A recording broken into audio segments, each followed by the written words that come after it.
afternoon, ma'am.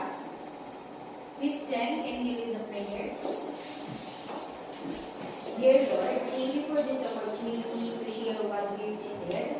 Please calm our nerves and help us to speak with confidence and clarity. Guide our thoughts, bless our knowledge, and let our lesson be understood. May this presentation bring learning, inspiration, and success. Amen. Thank you, Miss Jen. Pwede na po kayong umupo. Good afternoon, everyone. Good afternoon, ma'am. Anong mood mo today? Kamusta ba ang lahat? Yes, that's it. Ano po, na-in-love. Sakit? Yes, Jen. Ganito po. Pressure. Pakitat-kitat lang po. Galing. Ikaw naman, Michael? I'm feeling good and happy. Yeah. Thank you. Ikaw, Bea? So, okay lang yan. Cheer up. Siya natin ang kasi. For our classroom rules,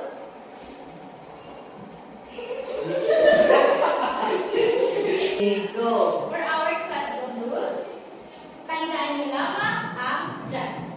J for join together, A for act responsibly, and S, stay positive. Ayan. Can I call Andrea for Rika? Ayan. So, kamusta naman kayong lahat? Okay lang po. Talaga? Oh. So, for our review, it was entitled, Balikan Mo Naman Ako.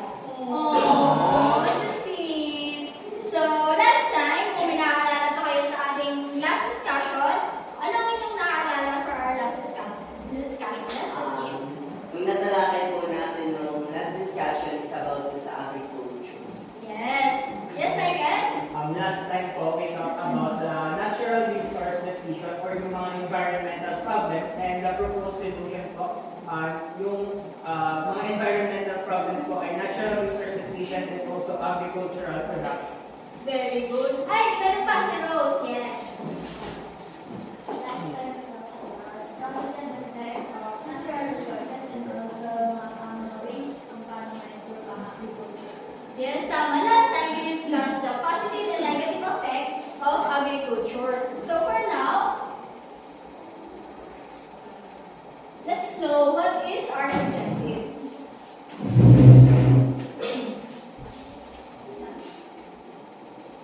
Let me call on Sir Jomert Rivera to discuss our objectives. Learning objective.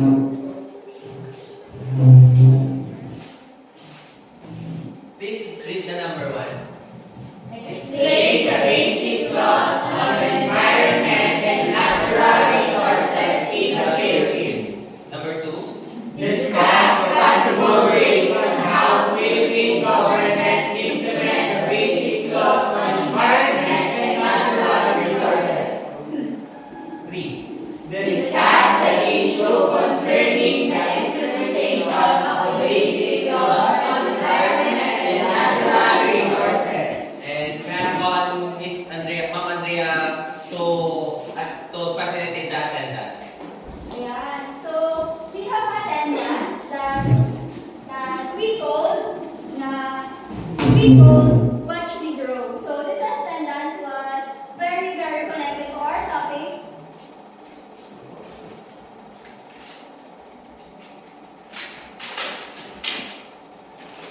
Yeah.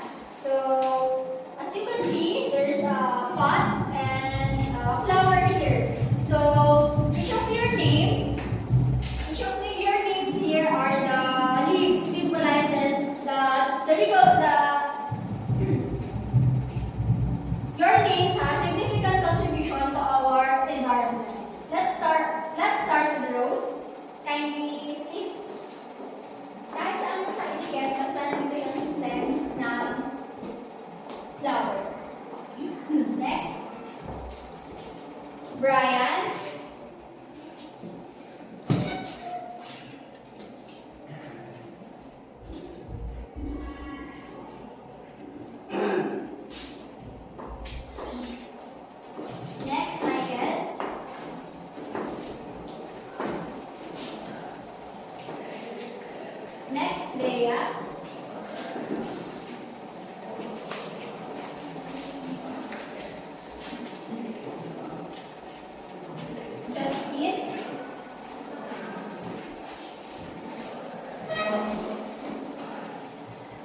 contribution sa ating society. So now, to discuss our motivation, let me call on Ma'am Stephanie to facilitate.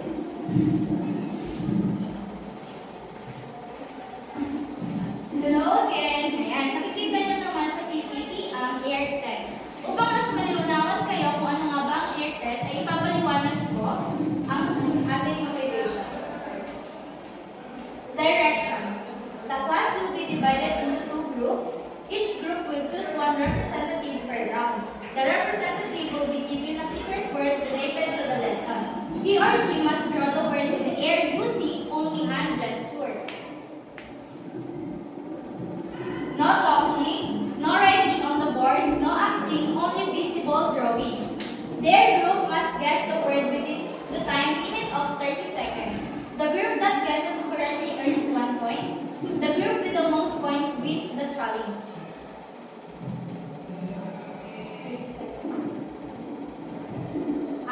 Ipapaliwanag ko po muna, halimbawa po ang word na ito ay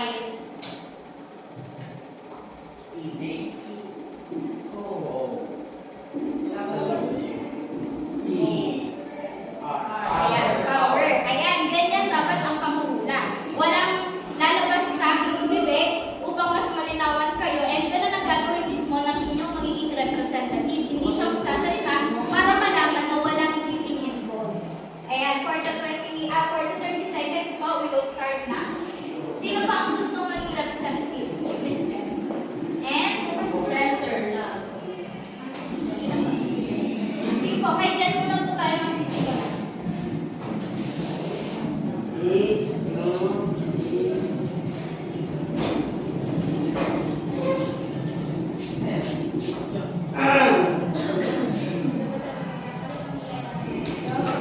Group 1 kayo, and kayo ay group 2. Kayo muna manghuhula. Group 2, tahimik muna tayong lahat upang mas malinawan ng group 2.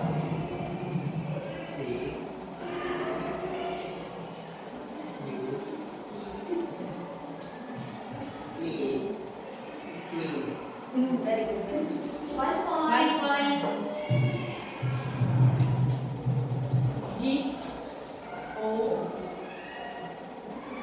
V O 2 points.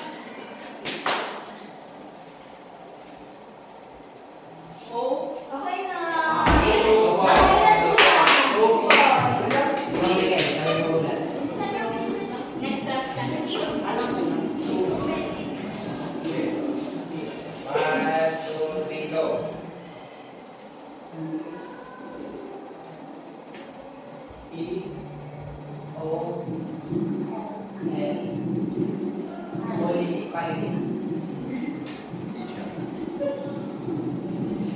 Policy.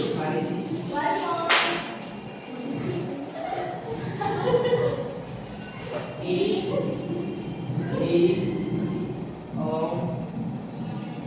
Education.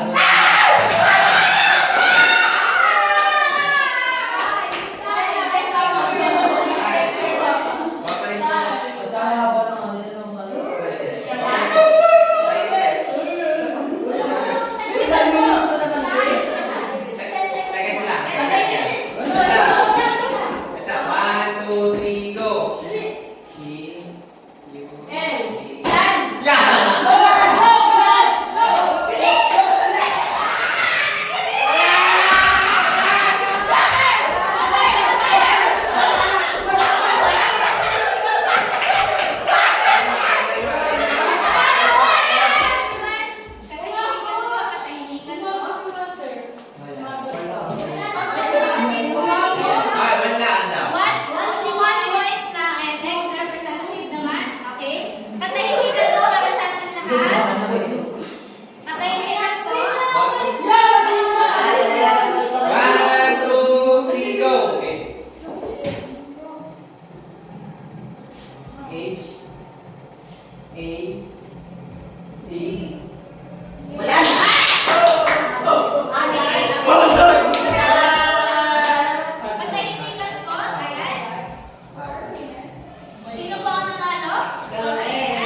nakikinabang sa kanila and binibigyan nila tayo ng pangkabuhayan. So we need to reciprocate kung ano ang ibigay niya sa atin.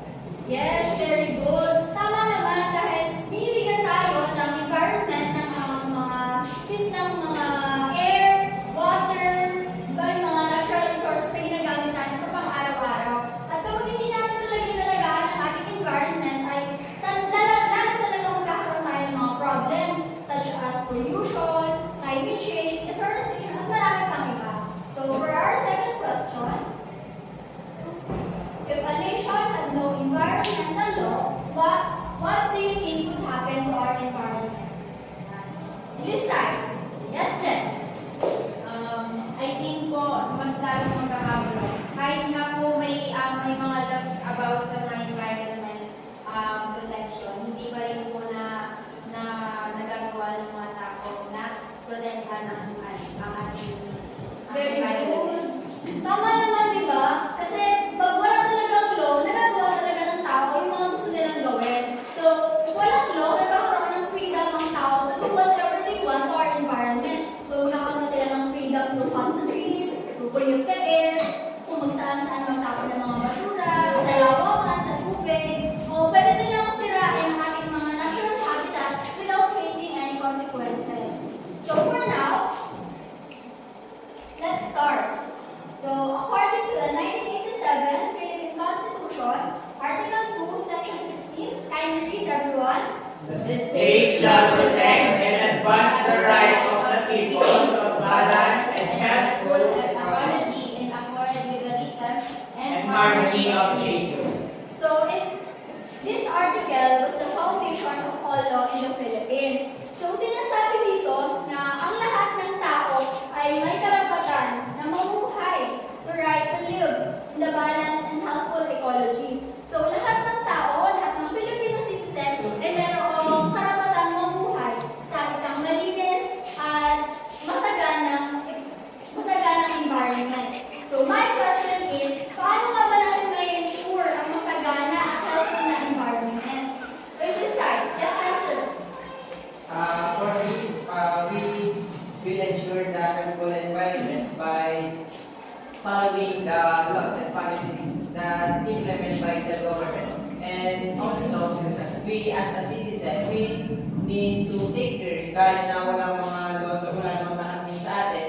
At kita natin yung maganda at mabuting mamamayan ng bansa. At sabi nga nila, that we are only the visitors here in this world, kaya kailangan natin alagaan at ingatan dahil sila nag-provide sa pang-araw-araw natin buhay. Very good, very well said naman ni Mr. Benitez. Tama naman talaga. Mapoprotektahan natin ang ating environment or maaalagaan natin o mai-ensure ang right to live ng every Filipino kung tayo ay susunod sa mga batas, lalo na sa mga environmental law na pinapatupad ng ating pamahalaan. So, we prepared 7 basic laws on the environment, and the first one is, can you read everyone?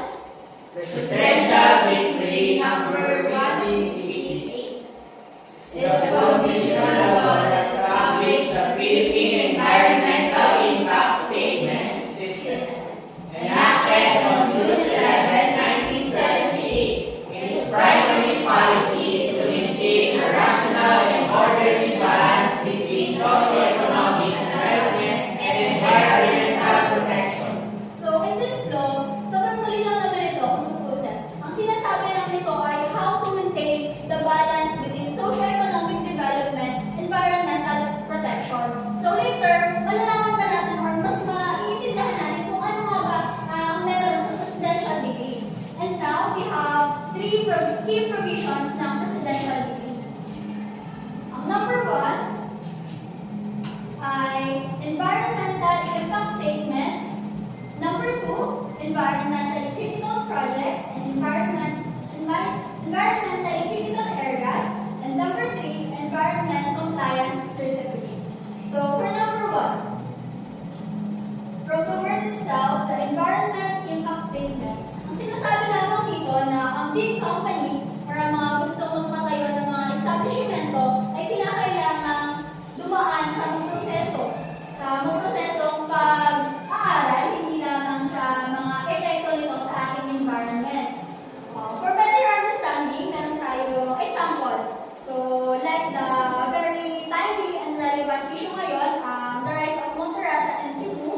or the critical projects.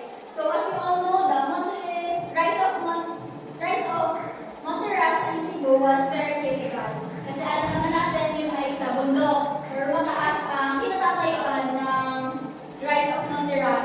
So, based on my research, it was very considered na may critical or prone areas sa mga natural resources na pwede natin maranasan. Gaya ng prone siya sa erosion, prone siya sa landslide, prone siya sa mga bagyo, o sa mga lindol na tatama doon. So for our number 3, and last key provisions, it is the environmental compliance certificate. So again, from the word itself, it is the compliance certificate. So this certificate was issued by the government, and the government must provide some conditions and na kailangan na matupad o magawa or ma-follow ng ECC. So again, in the rise of Monteras, example again, kuwari ang ECC ay nagbigay ng mga rules and conditions na dapat nilang sundin. Halimbawa, ang rise of Monteras, dapat sumusunod sila sa proper waste segregation, dapat yun ay sumusunod sila kung ano man yung mga risk disaster management na mangyayari, kung ito ba ay makakabuti, lalo na sa mga taong maapektuhan na mga mawawalan ng trabaho dun sa rise of Monterasa. So again, what are the 3 key provisions of Presidential Decree number 1586? Environmental Impact Statement System, Environmentally Critical Projects and Environmentally Critical Areas, Environmental Compliance Certificate. So, naiintindihan po ba? So, ang purpose naman ng Presidential Decree ay, kindly read everyone, Ensure major projects undergo environmental assessment before being implemented, balancing development and environmental protection.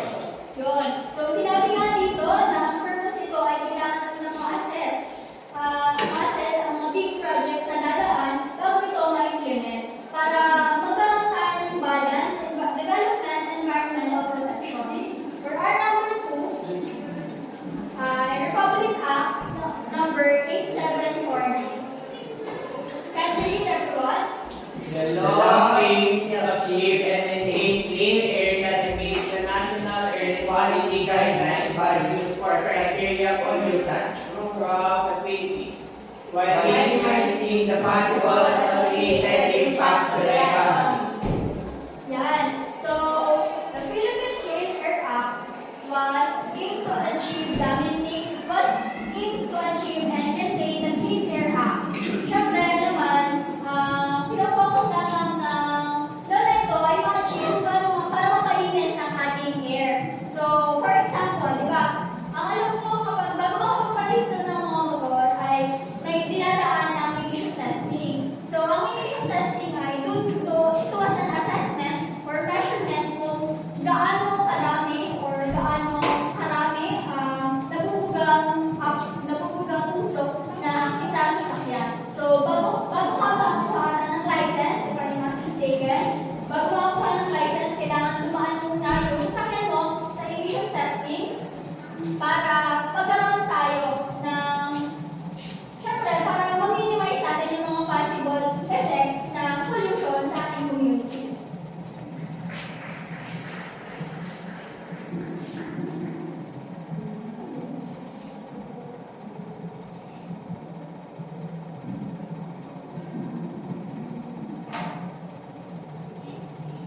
Ayan. So, dapat ang vehicle or ang mga transportation na sinasakyan natin was approved by emission testing para ma-ensure natin or ma-lessen natin ang pollution dito sa bansa. So, the purpose, can you read everyone? Maintain clean air quality for health of people and the environment. So, for our third law, we have Republic Act 9275 or Philippine Clean Air Act of 2004. Can you read everyone? The The law aims to protect the country's water bodies from pollution from land-based sources, industries and commercial establishments, agriculture and community household activities. It provides for a comprehensive and integrated strategy to prevent and minimize pollution through a multi-sectoral and participatory approach involving all the stakeholders. Yan. So, ito namang law na to ay aims na maprotektahan ang bodies of water natin. So, for example,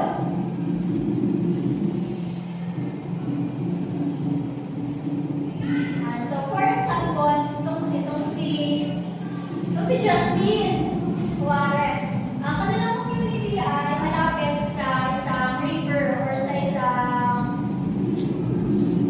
ilog na pinagtatapunan ng mga basura or even ng mga wastewater na nakatira doon. So, under the Republic Act, kailangan ng isang household magkaroon ng isang tank or kung paano dapat marunong sila kung paano itapon yung mga wastewater para hindi sila makaka-apekto sa ating water bodies. And under the Cleaner Act, kinakailangan ng bawat member ng isang household ay marunong magtapon ng mga wastewater, hindi lamang sa bahay, kundi pati na rin sa ating community. So, the purpose of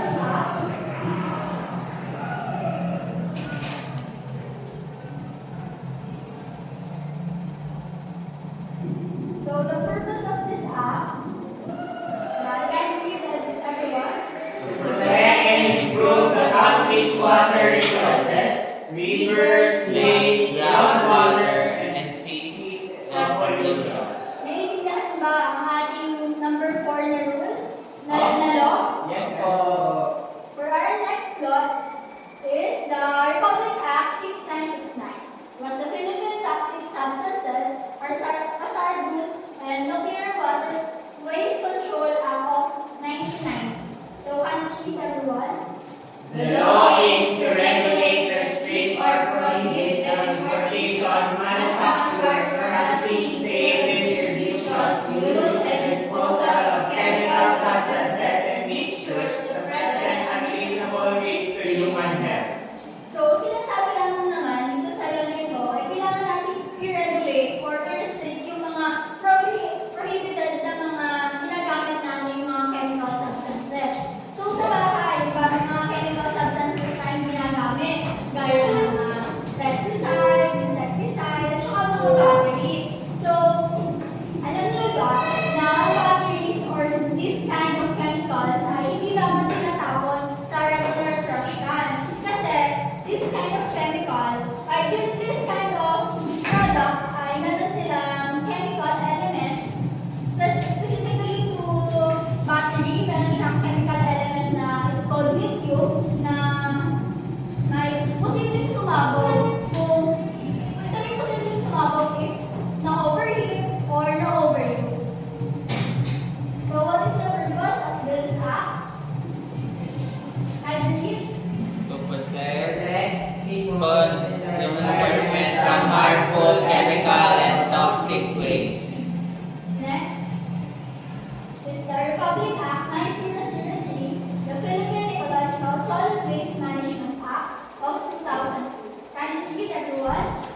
In partnership of stakeholders, the law aims to adopt a systematic, comprehensive, and ecological solid waste management program that shall ensure the protection of public health and the environment. So as you all know, na talagang namang laganap ang ating mga problems pagdating sa mga basura, no? So this law aims to adopt a systematic, comprehensive, and ecological waste program na dapat na i-ensure ng isang bahay or ng isang community. So for example,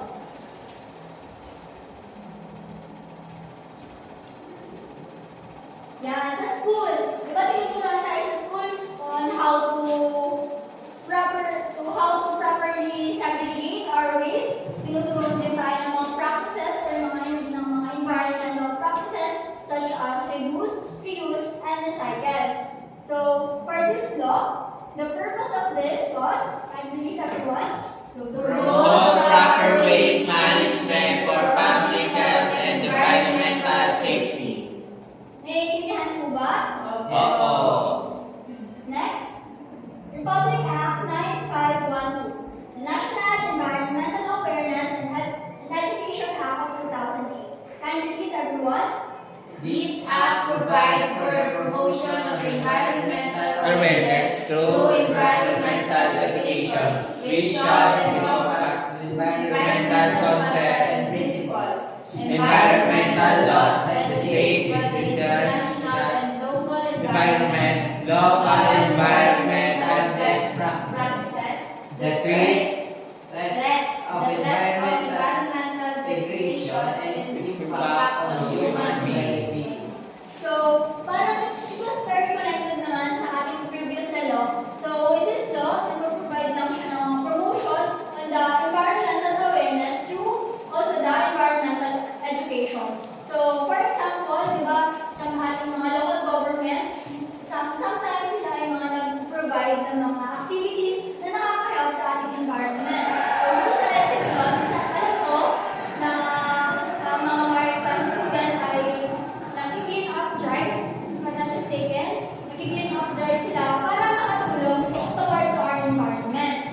And also, na-integrate din sa school yung mga activities natin sa ating environment. And we also celebrate the month of environmental awareness. I think it was month of November, if I'm not mistaken again. So,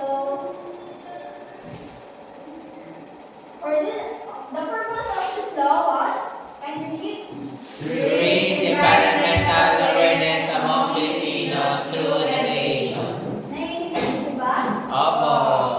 So, for our last law was Republic Act 9729, Climate Change Act of 2009. The act acknowledged the Philippine vulnerability to climate change and the need for representation and adoption. It creates a comprehensive framework for systematically integrating the concept of climate change and synergy with disaster risk reduction in various phases of policy formation, development plans, poverty reduction strategies, and the other development tools and techniques. So, di ba ang climate change? So, isa sa mga effects ng climate change ang ating mga natural resources, di ba? Ating mga natural disasters, di ba? Yung mga bagyo, yung mga lindol, na nararanasan natin. So, under this act, meron tayong mga tinatawag na plans or mga development plans na ginagawa ng ating government. Ang example dyan ay, di ba meron tayong mga tuwing mga bumabagyo, meron tayong available na mga evacuation center o mga school na pwede nating pagtirahan pansamantala, lalo na may bagyo. And also, it's very helpful, lalo na ngayon sa technology ng pag-asa. Ang pag-asa ay nagbibigay ng mga maagap na balita sa bagyo, sa lindol, sa bulkan, sa lahat, lalo na sa and it was very helpful talaga. Kasi nakakatulong siya sa atin, nakakatulungan ng iba ng matanda, saan na po sila, kung ano gagawin natin if may nangyaring ganong calamities, tinutulungan nila tayo kung paano natin masusurvive yung mga ganong calamities. So, the purpose of this law was, I repeat, This strengthens the country's ability to adapt to the effects of climate change. so again, to sum it up, this was the seven environmental law in the Philippines. So, can you read everyone? The Presidential Decree Number 5086, Republic Act 8749, Philippine Third Era of 1999, Republic Act 9275, Philippine Clean Water Act of 2004, Republic Act 6969, Philippine Toxic Substances Fire Use and Nuclear Waste Control Act of 1990, Republic Act 9003, Philippine Ecological Solid Waste Management Act of 2001, RA 9512, National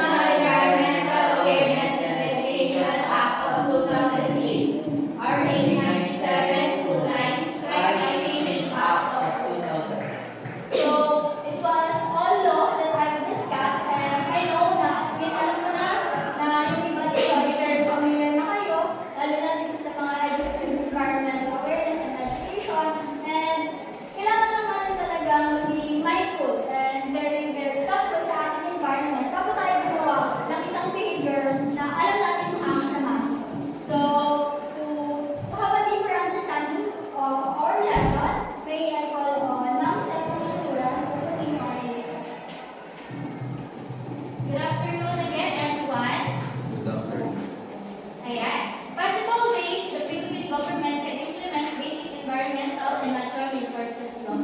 Kung ang sinabi ni Ma'am Andre ay tungkol sa laws, ang sabi naman ay kung paano i-apply ng government ang mga laws na kanilang ipapagawa or nais nilang i-implement. Kailangan malaman natin kung ano nga ba ang step-by-step na proseso kung paano nila ito gagawin. Una, strengthening law enforcement.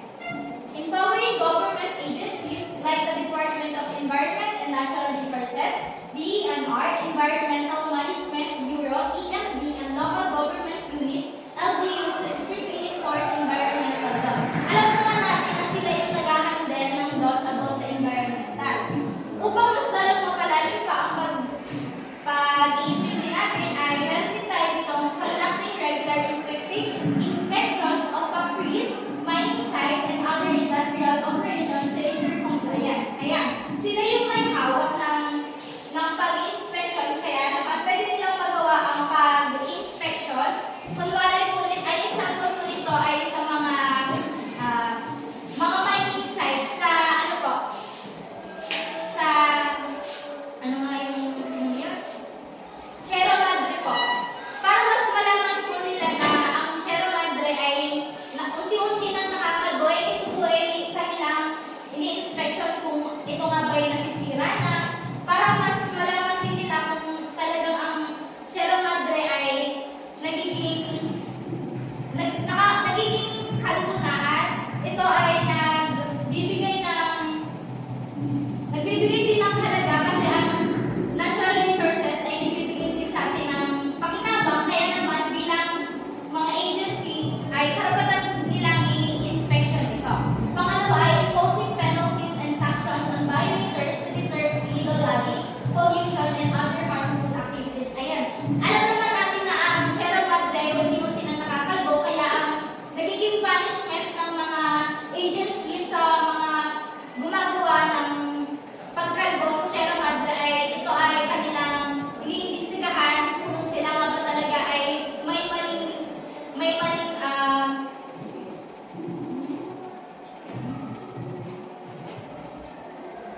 ayan, yung may mga harmful activities.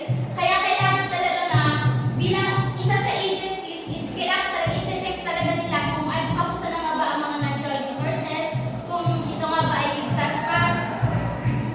And also, meron din tayong promote interagency and multi-level collaboration. Una dito ay coordination among government agencies, work closely with LGUs, local government units, the Department of Agriculture, Department of Energy, and other sectors to ensure aligned and consistent policies. Una dito ay decentralization to local governments, empower LGUs to implement environmental laws through localized ordinance, cleanup drives, and community-based forest management. Ayan, for example po nito yung sinabi ni Ms. Andrea na patungkol sa law, ibig sabihin po nito sa decentralization to local governments is yung look po na ginagawa ng mga agencies ay tatanggapin na upang mas ma-implement pa. And about po sa cleanup drive and community-based forest management, meron po tayo ngayong, alam niyo po ba yung tupad? Di ba po, ang kanilang goal po kasi ay ang maglinis ng kapaligiran. Kaya po sila ay sinasahuran kasi po, kung ano yung ginagawa ng tao sa resources is bumabalik din po. Ang pagbabalik naman po sa tao nito ay ang pera, ang pagsahod po nila. Kaya dapat na linisin talaga natin ang kapaligiran, hindi lamang para lang makakuha tayo ng pera, kundi para tulungan din talaga natin ang kapaligiran na ito ay mas mapalinis pa. And number 3 po ay integrate environmental education and public awareness. Ayan, dapat tayo ay environmental aware. Public information campaigns educate citizens about environmental laws and their responsibilities through schools, social media, and community programs. Ibig sabihin naman po nito is kailangan ipakalam po natin kung gaano ka-importante ang environment, kasi kung wala talagang natural resources, paano na tayo? Wala namang taong mabubuhay kung walang kapaligiran. Siyempre dapat mas maaalagaan din natin ang kapaligiran para maalagaan din tayo. And curriculum integration include environmental protection and sustainable development in educational curriculum from elementary to college levels. Alam niyo ba na may SDG? Ang goal po nito sa 2030 ay ma-achieve po ang 17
Pilipinas, edi alagaan natin, mas maigi.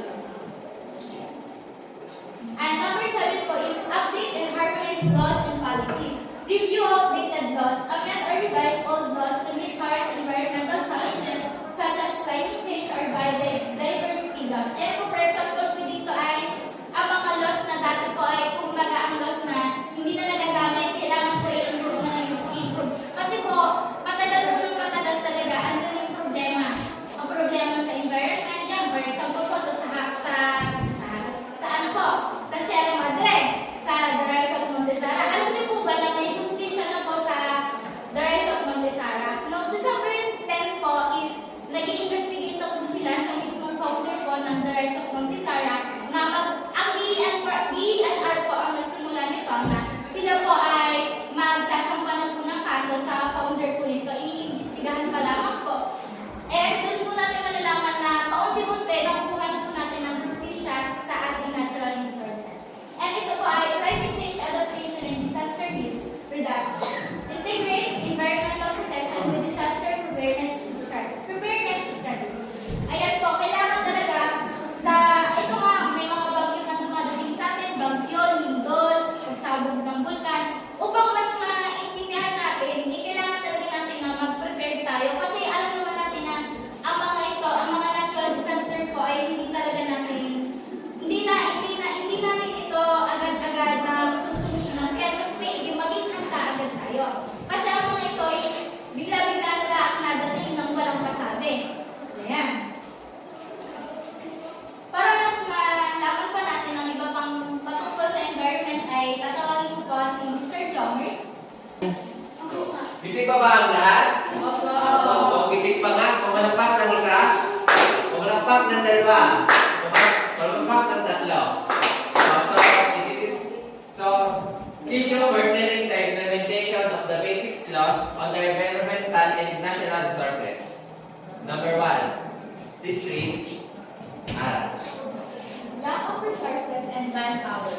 Many government agencies and local government units or NGOs do not have enough budget, tools, or trained personnel to monitor and enforce environmental laws.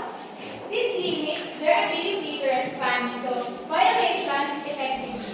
So, sinasabi dito, may mga kakulangang pondo, mga NGOs ay mga tao para ma-implement ang mga batas at maraming hindi na-efficient dahil sa paglalabag dito. District, Michael. Weak enforcement.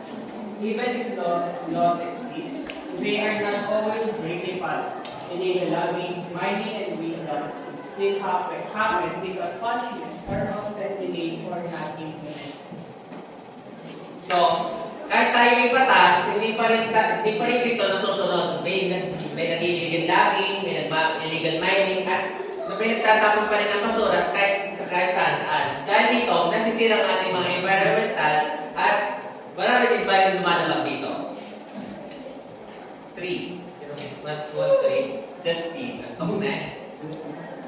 Liberal government as similar governmental tax, each something with confusion, show up, take duplication of work. Karamihan sa mga sektor sa gobyerno ay nagdodoble kanilang mga trabaho dahil dito, nalilito sila kung anong kanilang gagawin para ma-implement ang mga batas. At hindi nila ma-actionan agad-agad kasi nalilito sila kung anong gagawin nila. Number 4, Miss Jen. Political and economic influence, some powerful businesses and political leaders prioritize profit and development over environmental protection. This makes it hard for authorities to strictly apply the law. Karamihan sa mga politiko at mga businessman ay may iba't iba sila prioritize kaya naiiwan ang mga batas sa ating kalikasan. Kaya may maraming pa rin lumalabag dito. Number 5. Rose. Low public awareness and participation. Many citizens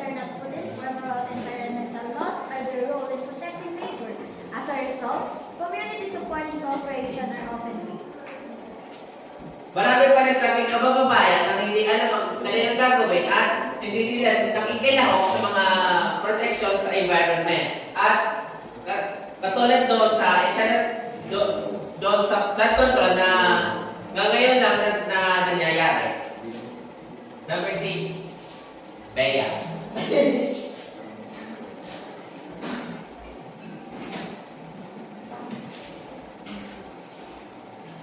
Uneven implementation across areas. Some cities and provinces strictly follow environmental laws, while others neglect them due to lack of leadership funds or planning. Karamihan sa ating mga probinsya at mga lungsod na hindi patas ang kanilang patakaran para sa environmental policies at hindi dito nasolusyonan. So, dito na natatapos sa aming discussion at tayo papatuloy na sa assessment. Okay, kumuha po ng 1% of paper. Nakakakuha na po ba lahat? Okay. Number 1, which law helps ensure that waste is properly managed through segregation and recycling? A. Solid Waste Management Act. B. Clean Air Act. C. Climate Change Act. D. Clean Water Act. Tapos na po ba lahat? Number 2. Which laws aims to maintain clean and breathable air? A. Clean Air Act. B. Clean Water Act. C. Climate Change Act. D. Toxic Substance Act. Okay na po. Tapos na po ba? Basahin po Three. sa malayos. Which laws protects river, lakes, seas, and groundwater? A. Clean Water Act. B. Toxic Substance Act. C. Solid Waste Management Act. D. Climate Change Act. Tapos na po ba? Wait lang po. Tapos na po ba? Number 3? 4. Which laws regulates harmful chemical and toxic waste? A. Toxic Substance Act. B. Environmental Education Act. C. Climate Change Act. D. Clean Air Act. Okay na? Yes po. 5. Which laws strengthen the country's ability to adapt to climate change? A. Clean Water Act. B. Climate Change Act. C. Toxic Substance Act. Or D. EIS law. Tapos na po.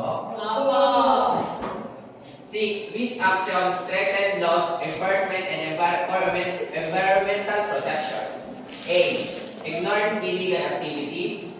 B. Empowering agencies like DNR and LGUs. C. Allowing factories to skip inspection. D. Removing facilities for violently ignores. Tapos na po. 7. Why is community involvement important in environmental protection? A. Communities knows the local environment and can help protect it. B. Communities cause most pollution. C. Only the national government should protect nature. Or D. It's replaced the role of environmental agencies. Done. A. Working with different government agencies creates A. Better coordination and unified action. B. More confusions in responsibilities. C. Less cooperation. Or D. Fewer environmental solution. Tapos na Next po. na po. Public awareness campaigns through school and media. Encourage people to ignore environmental issue. B. Make citizens less responsible. C. Help people understand environmental laws. Or D. Increase community participation. Ito po mga sagot sa... Uy, perfect ako. Balik, A, 2, space paper po pala. Number 1, A, 2A, 3A, 4A, 5B, 6B, 7B, 8A, 9C, 10C. Sino ang nakakuha ng mataas na marka? Ako po. Very good. Tatawagan ko pa si Ma'am Stephanie. Ayan. Dito na pala nagtatapos. Salamat sa inyo mga bata. Ako nga pala si Lillian Stephanie. Together with Andrea K. Malapitan. And Robert A. Lamera. And we are the